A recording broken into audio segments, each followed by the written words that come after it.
এক সংকটময় মুহূর্তে দাঁড়িয়ে আছে বিশ্ব।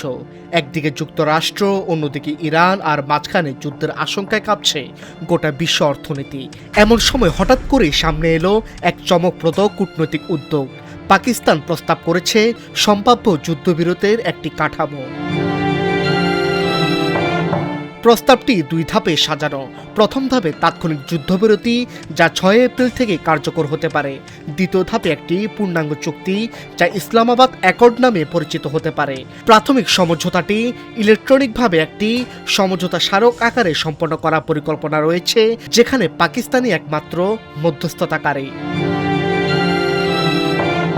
এই পরিকল্পনার অন্যতম গুরুত্বপূর্ণ দিক হল, যুদ্ধবিরতি কার্যকর হলে পুনরায় খুলে দেওয়া হবে হরমুজ প্রণালী।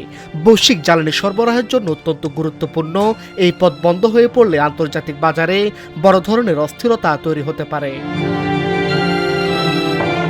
এরই মধ্যে এক্সপ্রেস ট্রিবিউনকে কূটনৈতিক সূত্র জানায়, পাকিস্তানের সেনাপ্রধান ফিল্ড মার্শাল আসিম মুনির টানা যোগাযোগ রাখছেন মার্কিন ভাইস প্রেসিডেন্ট জেডি ভেন্স, বিশেষ দূত স্টিভ উইটকফ এবং ইরানের পররাষ্ট্রমন্ত্রী আব্বাস আরাঘচির সঙ্গে।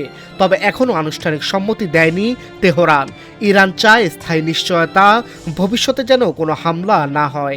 একই সঙ্গে নিষেধাজ্ঞা শিথিল ও সম্পদ মুক্তির দাবিও রয়েছে।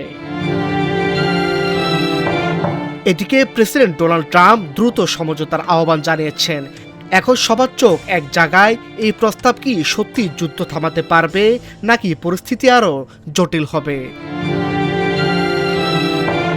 ডেস্ক রিপোর্ট, আজকের পত্রিকা।